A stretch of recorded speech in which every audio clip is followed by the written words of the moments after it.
violently attacked law enforcement officers, injuring more than 170 of them, including two who are here today with us, Officer Daniel Hodges and retired Officer Harry Dunn.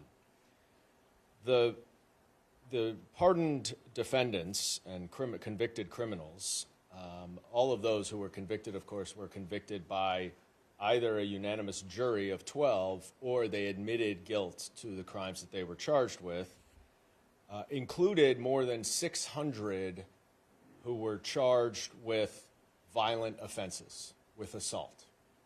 And yet on Monday, Donald Trump decided that he wants to whitewash history, pretend that the riot of January 6th never happened, and that it was simply a peaceful walk through the Capitol.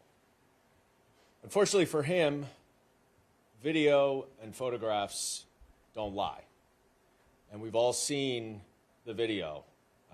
We've all seen the video of Officer Hodges in the well of the Capitol having his gas mask ripped off.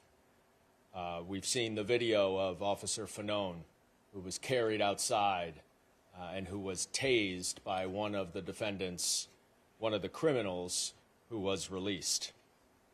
And not surprisingly, those who have been released have made their intentions clear. These are far-right, violent extremists who have engaged in political violence, now set free by the President of the United States and encouraged, emboldened, inspired to not only fight on his behalf, but to commit violence on his behalf. This is effectively a militia that Donald Trump has created to support his political wishes and his personal wishes, which are always overlapped with his political wishes. We are here today to emphasize a couple of things. And first and foremost is that Donald Trump's pardons are a complete abandonment of all of the men and women in law enforcement around this country. The Capitol Police officers, the Metropolitan Police Department officers who protected the Capitol that day, who protected members of Congress, senators, the Vice President, put their lives on the line to do their job. And the rioters, the masses that Donald Trump sent to the Capitol, invaded that Capitol and assaulted many of the officers on their way. You cannot say you back the blue if you are going to let out of jail violent criminals who assaulted the blue. So I don't want to hear Donald Trump or any of the congressional Republicans who refuse to speak out against these unjust and unconscionable pardons say that they support our law enforcement officers, because they do not. And we now are all here in the Capitol building where some of those defendants were walking today, having to wonder whether they're going to reenact the violence that they committed on January 6th. Officer Hodges works here today. We all work here. What impact is that going to have? Because if there's a single member of Congress who starts worrying about his or her safety or that of their family's safety, and that impacts the job that they do in any way, that is how democracy crumbles. That is how authoritarianism takes over.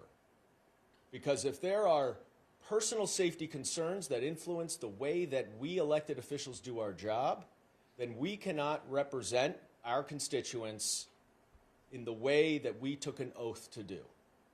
And that's not because of us. That's because Donald Trump has set out a militia on this body, on this building. We rely on Officer Hodges and other Capitol Police to protect us, but they also have to be worried.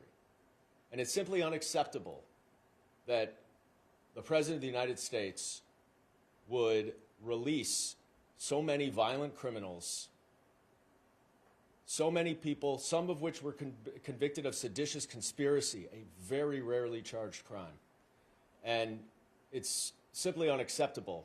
We're here to bring light to that. I'm honored today to be joined by three other members, Congresswoman Chrissy Houlihan from Pennsylvania, Congressman Jason Crow from Colorado, Congressman Eric Swalwell from California, and as well as Officer Dunn and Hodges, and I will pass it on over to Congressman Crow. Thank you, Congressman Goldman. It's always an honor to stand here with my colleagues, and especially an honor to stand here with these heroic officers, Officer Hodges of the Metropolitan Police Department and Officer Dunn, formerly of the U.S. Capitol Police. Listen, this is very simple. Donald Trump inspired a mob that came and descended on this Capitol, surrounded the Capitol, trapped me and many of my colleagues in the House chamber, and brutally attacked hundreds of officers, wounding over 140 of them. What a shameful day today, or yesterday, that he then went and pardoned hundreds of violent criminals. Regardless of your political background, the letter behind your name. It shouldn't take any partisanship to condemn an act of pardoning violent criminals who brutally beat police officers. But that is exactly what happened. And we are going to retell that story over and over and over again, because it's what these officers standing behind me deserve. It's what the other officers who stand guard today deserve. It's what police officers around this country who put their lives on the line for our community safety deserve. Our backing and support when they do their duty, when they do their job every day, not the lawlessness, the chaos, and the disregard for order and rule of law that Donald Trump represents. So with that, it is my honor to turn this over to my colleague, Chrissy Houlihan from Pennsylvania. Thank you, Representative Crow, and good afternoon. It is an honor and a privilege and very humbling to be standing here amongst these heroes. As Rep. Crow mentioned, Officer Dunn and Officer Hodges, I'm grateful to you for your service. I'm Chrissy Houlihan. I come from just up the road, our nation's birthplace, the Philadelphia area. And as an elected official from that area, and frankly elected officials from all areas, most of us engage in very sincere efforts to be very nuanced and to be not too polarizing with the way we talk to our communities and the words that we choose. We choose phrases like deeply disappointed or extremely worrisome or very concerned frequently to express a whole lot of ranges of agreement and disagreement. But today those kinds of words really fail us because they're totally and completely inadequate to describe our feelings as we stand here. Because I'm here this afternoon, personally as a veteran who's taken an oath to defend our homeland and to keep us all safe from dangers both foreign and domestic. I'm also here as the daughter and granddaughter of veterans. I'm here as a person with family who served as police and police chiefs, and as someone who deeply and daily is grateful to the men and women and all of the people who take these oaths to protect and to defend us all. To say that the only reasonable response to President Trump's blanket pardon of more than 1,500 supporters who assaulted police when they stormed the U.S. Capitol 4 years ago is a shock or an outrage or a profound sense of outrage and betrayal is not adequate enough. So many of you all may not call this an insurrection, but I do. Or you may not think President Trump was at fault. I do. But there can be no disagreement, and Rep. Crow talked about this, about the impact. People died. 150 officers were physically injured that day, and many others to this moment are continuing to experience trauma that requires medical help. This was, and there's no other way to describe it, political violence, and for our nation's commander-in-chief to literally give the worst of these perpetrators a pardon is chilling. So just in Pennsylvania alone, just up the road from where I come, 100 people, convicted felons, are free now and free to roam up to the Pennsylvania area to return to our communities today because of the actions of our commander-in-chief. By very definition, these are threats to our national security. This should, independent of our political affiliation, alarm us all, even the president's supporters, many of whom appropriately elected him because of a need, in their opinion, for a nation of law and order. President Trump and I disagree on a lot, and I'm sure that we'll spend the next 4 years expressing deep disappointment with one another, with worry and concern over differences in policy. That's normal. That's the back and forth between parties and how best to advance our country. We can agree to disagree. But blanket pardons such as these, and at this scale, are simply obscene. I have no other word to describe it. Let me repeat, this was political violence, plain and simple, and for our nation's commander-in-chief to literally give the worst of these violent offenders and perpetrators a pardon is obscene. And let's be clear, these pardons are a message to President Trump's most violent supporters that he has their back, that violence committed in his name is protected, and that violence committed against law enforcement officers is protected. And this should be a warning to us all. So I have a couple of action items for you all. I call on President Trump's supporters to be cautious and to please think independently. I call on Republican leaders here and elsewhere to do more for the sake of this country to restrain President Trump's worst impulses. If I could tell you the number of times I heard people, members of the Republican Party in the hallways today talking about this and being despondent about it, but none publicly, it would really disappoint many of you. I'll call on the press as well. Please stay on this story and do not let the Trump administration overwhelm you with other news of the day, news that's less important. And finally, I call on Americans who have the loudest voice of all of us to speak up and to say that this is not okay, that when we say that we support men and women in blue and the law and order that they bring with it, that we follow through with this, our promise, and our actions. I'll conclude by saying as our nation approaches its 250th birthday next year, we'll spend a lot of time inevitably looking back and celebrating our strength and our history, our values, and the ideals that have nurtured us and brought us here, this American dream. Too many of us take that for granted when we should be vigilant and fiercely protective of us and our history. So I want us to leave with a warning from our founding father, the founding father of Pennsylvania's very own Benjamin Franklin, who described our new nation, and this still indeed today is a very new nation, as a republic, but only if we can keep it. Thank you very much for the opportunity to stand in solidarity. With that, I have the privilege of introducing Congressman Swalwell.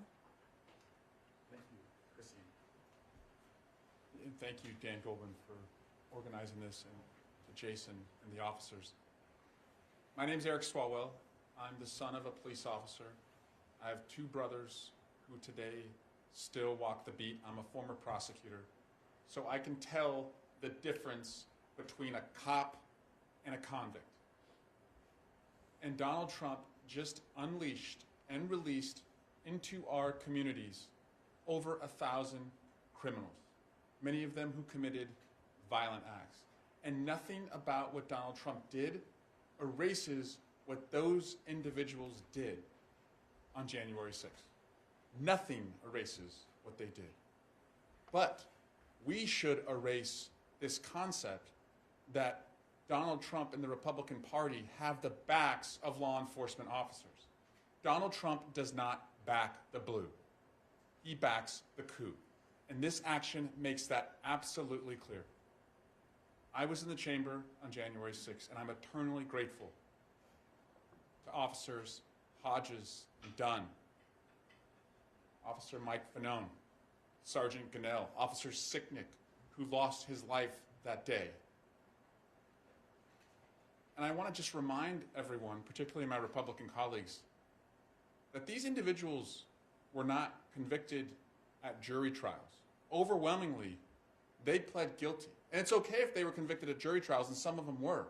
But overwhelmingly, they pled guilty. They confessed. They pled guilty because they are guilty, including the individual who brought the most trauma to Officer Fanon by tasing him, causing a heart attack and a traumatic brain injury, now released into our community. So why would Donald Trump do this? He's doing it because he knows he is principally responsible for the violence on January 6th. And so for Donald Trump to self-exonerate, he has to exonerate them. And if he exonerates them, then he believes that his own hands are clean. They're not clean.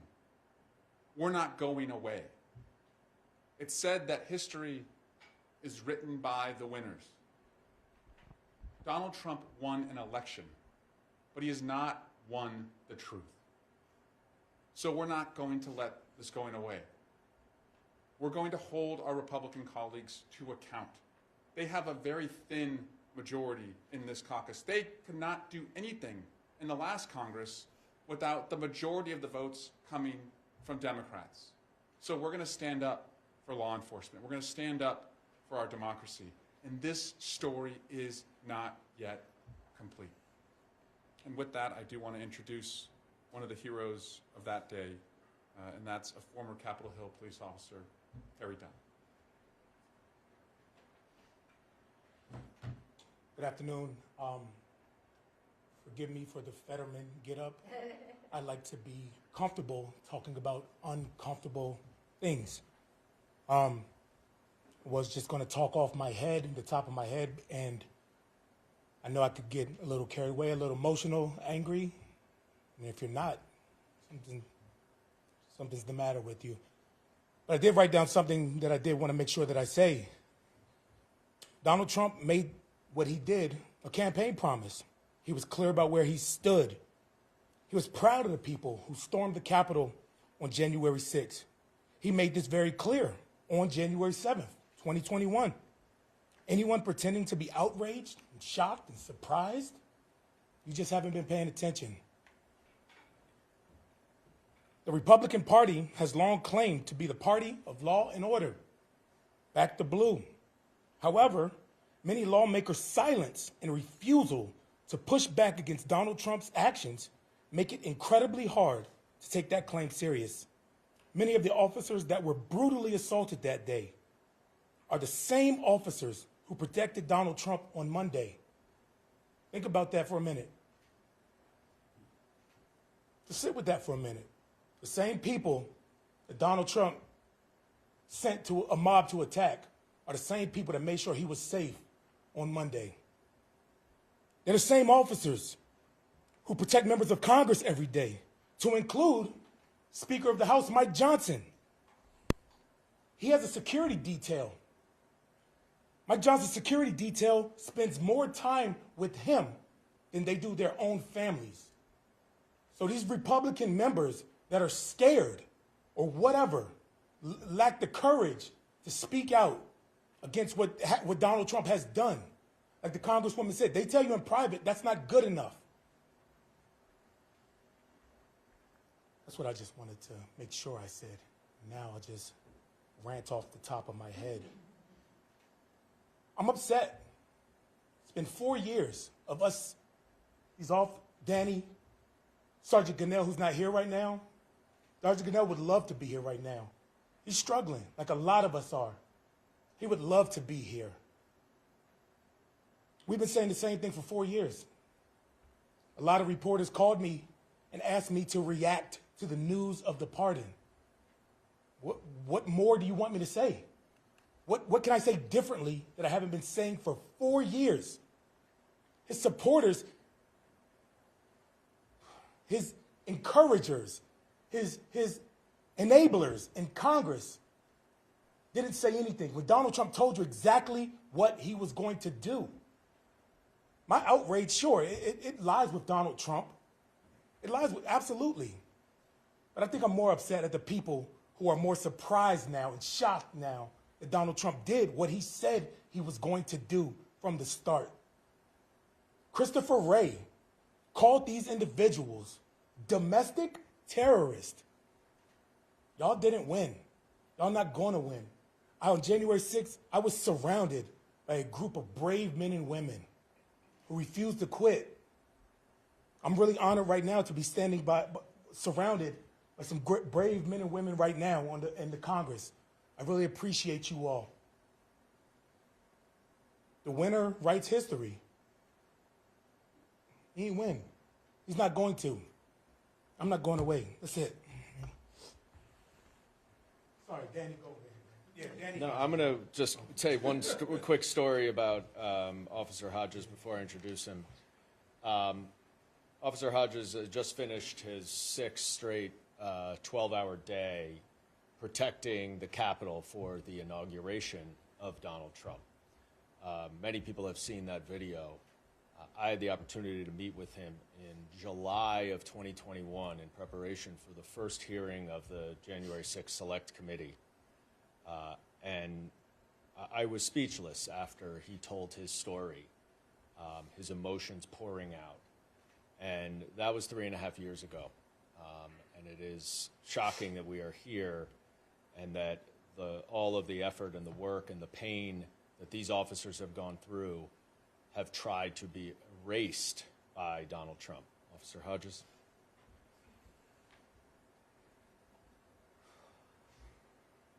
Good evening.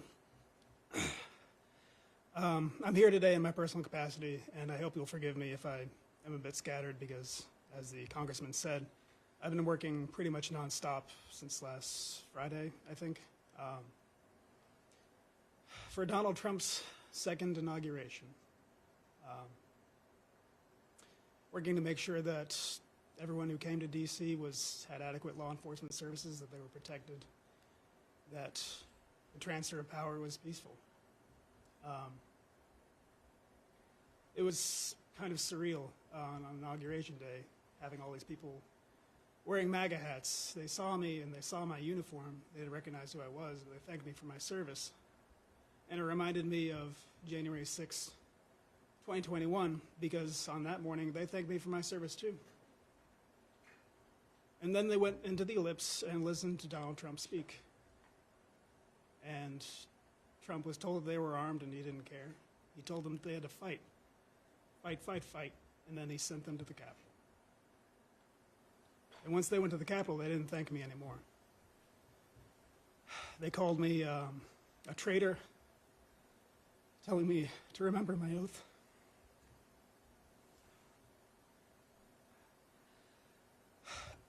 I was beaten, crushed, kicked, punched, surrounded. Someone reached underneath my visor, tried to gouge out my eye.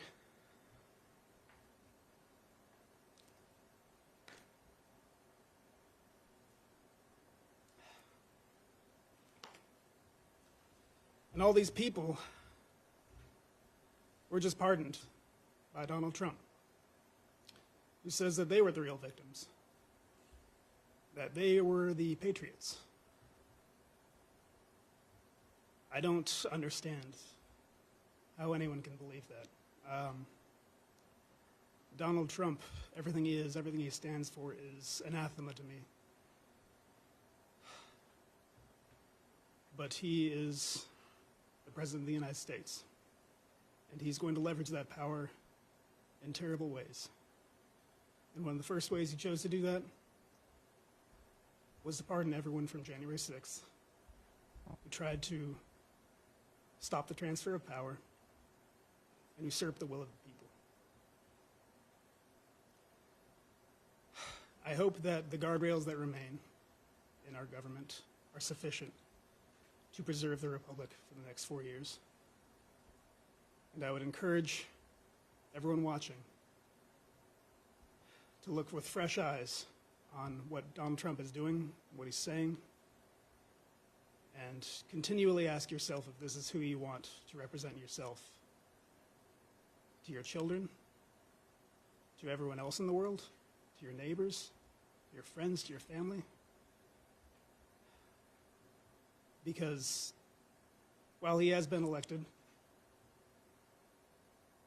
those in Congress who enable him are still answerable to you. And they're afraid of losing their jobs precisely because too many people offer their unwavering support for Donald Trump. If you begin to think, even a little bit, that we can do better than Trump, then their support for him might waver too. And he's not going to be able to ram through his horrific agenda quite as easily. All that being said, the people who attacked us on January 6th are free now. They can try it again.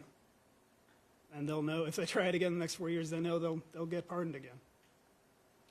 But that doesn't matter. Myself, I'll be there if I'm needed. I'll do it all again. Members of the Capitol Police, MPD, will be there. Thank you.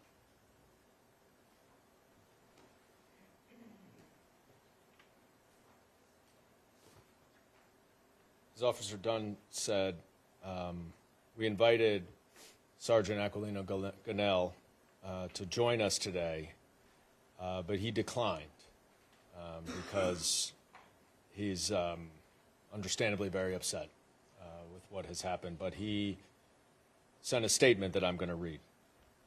On January 6, 2021, I was just doing my job and fulfilling my oath to defend this country. American citizens attacked the Capitol, injuring me and my colleagues. We, the officers, protected all elected officials, regardless of their political party. For nearly 25 years, I have served this country honorably in the Army and as a police officer. I have cried, sweat, and bled for this nation at home and abroad against foreign and domestic threats without hesitation. I am an immigrant from the Dominican Republic, a naturalized citizen, who nearly lost my life defending the Constitution and the rule of law in the building that President Trump was just inaugurated in. It's worth noting that many of the officers who guarded his inauguration were violently assaulted by the people that President Trump pardoned later that day. And Trump only pardoned them because they committed crimes under his banner and were fighting for him. These were rioters who attacked police officers. In my case, more than 40 rioters assaulted me. I sustained multiple injuries and underwent 2 surgeries, repairing my right foot and left shoulder. I had cuts and bruises all over my body that day. Yet, despite my injuries, I showed up to work on January 7th.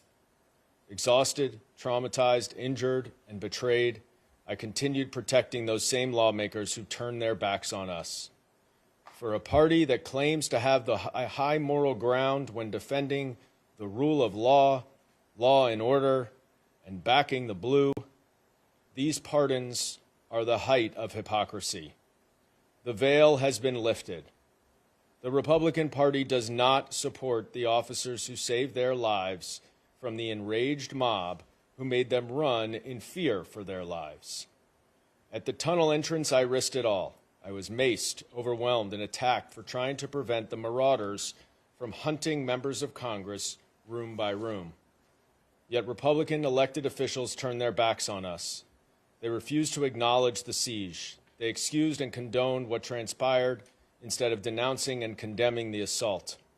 The Republican members who we protect every day continue to invite the attackers to return to the crime scene and personally give them guided tours of the Capitol.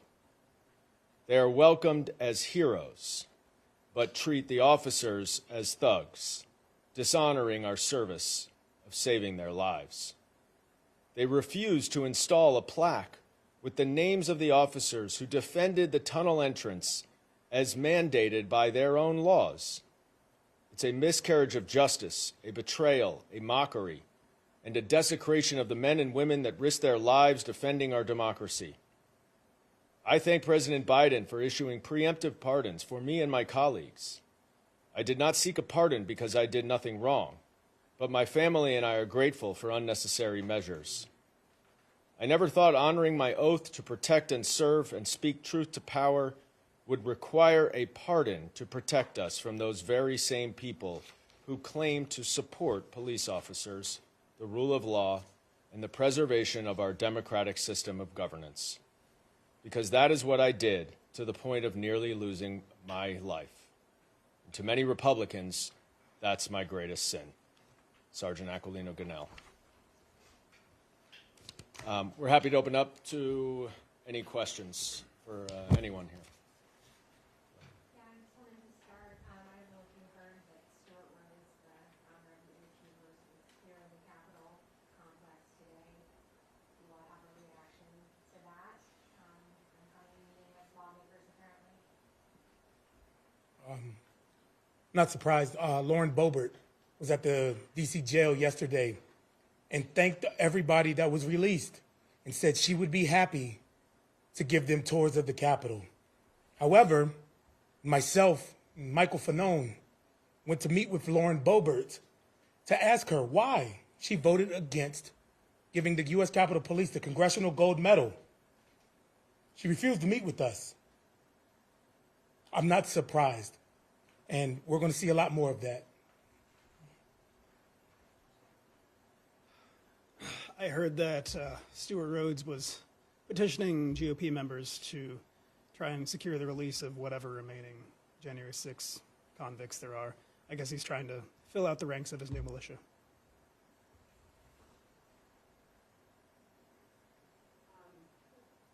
Earlier this month, Officer Fanone spoke to reporters on the eve of January 6th, talking about how he's gotten increased threats closer to the inauguration for his life. I was wondering if you guys have received any threats and if you guys are concerned about their safety at all. Well, it's definitely been increased rhetoric and hateful stuff, but nothing I don't believe that warrants rises to the level of me alerting the authorities. My personal awareness has definitely shot up. But let's be clear. I mean, they want you to be afraid. They want you to stop talking. That's their mission. And I mean, yeah, we've already seen what they're capable of, what they're willing to do. So I don't want to be naive to think that they wouldn't do something or try to do something. But I'm not prepared to live in fear because that means they win. I will just add that it didn't take long for many of these convicted criminals, violent extremists, to declare what their intentions are. I think before he even got out of prison, the QAnon shaman tweeted that he was being released and he was going to go buy some expletive guns. Enrico Terrio, the leader of the Proud Boys, who was convicted of seditious conspiracy and sentenced to 22 years before he was fully pardoned, went on a right-wing radio show and started talking about how this was just the beginning and that we need to spend the next 4 years making whatever this is permanent for 100 years. So it didn't take long for them to reveal what their intentions are. And it shouldn't be a surprise to us, given that Christopher Wray, the FBI director, has repeatedly said that domestic violent extremism is the greatest threat to our homeland security. This afternoon, Speaker Johnson announced that he was going to create a select subcommittee at the Judiciary Committee to investigate everything around January 6th and everything after that. I presume that some of the preemptive pardons that President Biden issued for the members of the J6 committee will be something that that committee also investigates. Congressman Crow, I wonder if you have any reaction to the formation of this select committee, and do you guys have any sense of whether them perhaps will participate in any sense in those discussions? Sure. I also saw the news about the creation of this select subcommittee under the Judiciary Committee. It is, of course, a farce that is intended to try to cover up their abuse of process in Donald Trump's pardons, right? They don't want to talk about what Donald Trump is doing. They don't want us to be telling the story like these officers are today. So it's another diversion, it's another distraction in an attempt to rewrite history, but also to confuse folks. But, you heard pretty clearly today that we're not confused and we're not distracted, nor will we be. We're going to continue to tell the story loudly, clearly, repeatedly about the criminality, about the abuse, not just of power, but of our law enforcement, of the blue, and we're not going to stop.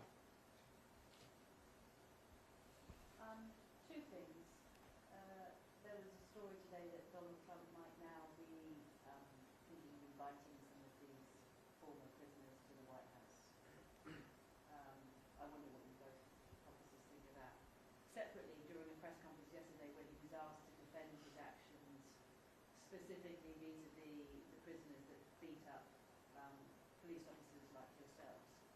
He said that I am the friend of police more than any other president that's been in the office. And he went on to say, we pardon people who were treated unbelievably poorly. In the history of our country, there has never been anything take place like this. I just wondered, both of you, what your reactions to his response and the fact that he might now host some of these people inside the White House. Well, he's right about one thing. There's nothing like January 6th that's ever happened in our country before.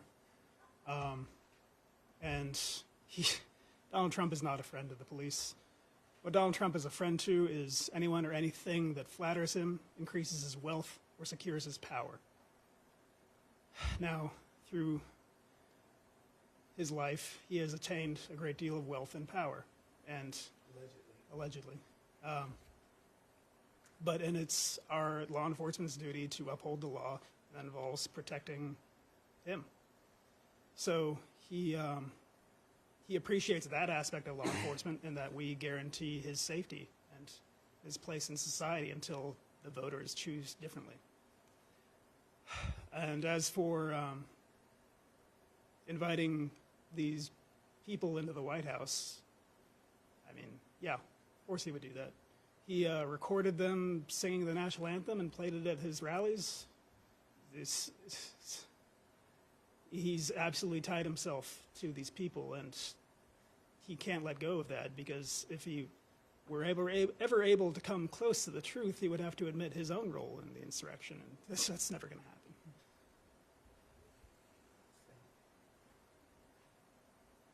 We've been at the D.C. jail the past couple of days, seeing the releases happening, hearing some of the words coming from the people who've been released.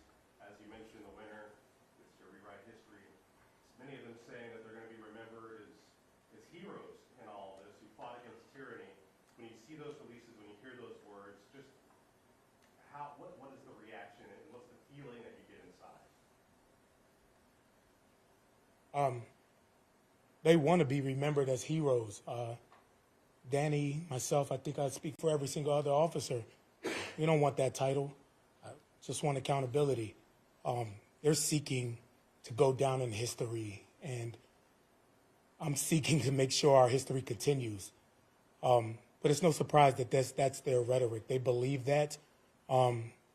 It's insulting, but it's expected. Like I said, it's been 4 years of dealing with this, and I'm almost tired of talking, but that caveat, the winner, they want you to stop talking. I can't, no matter how tired of it I am. And I think that's what my message to everybody listening and watch, you can't stop. We can't quit. Just, if everybody threw their hands up and said, I'm done with this, when anything got hard, slavery would still be legal. Women wouldn't have the right to vote. There are so many things in this lifetime that have been it seemed impossible to attain. And this may be one of them. But it's worth it, and that's why I'm still going.